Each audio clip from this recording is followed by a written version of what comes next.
Yes, hello, welcome back to Learn and Share with me, Faraj. Again, thank you for subscribing, thank you for following, and thank you for learning and sharing. Yes, today I would love to share something also amazing with you today. That is how to compress your videos without losing the quality. Yes, a lot of people try to compress, if you're a video editor out there and you find difficulties in compressing your videos after production, today is the right place for you to be. Okay, let's get started. We are going to use also a very free and nice tool that is called Handbrake. It's very handy and it does the work properly. All right, so this is the interface of Handbrake.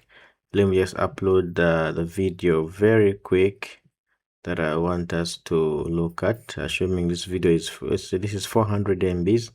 We would do even a bigger video, but because of the rendering time, we need to just use the shorter one.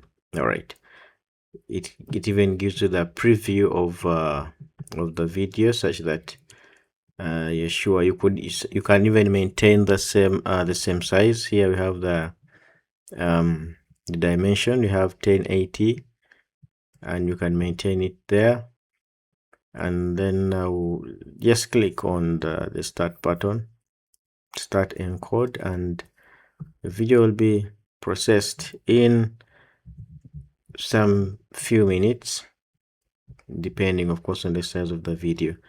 As you can see, it's moving. When the video is done, I'm pretty sure from let's say it was 400 MBs, we might get about 200 MBs or even 150.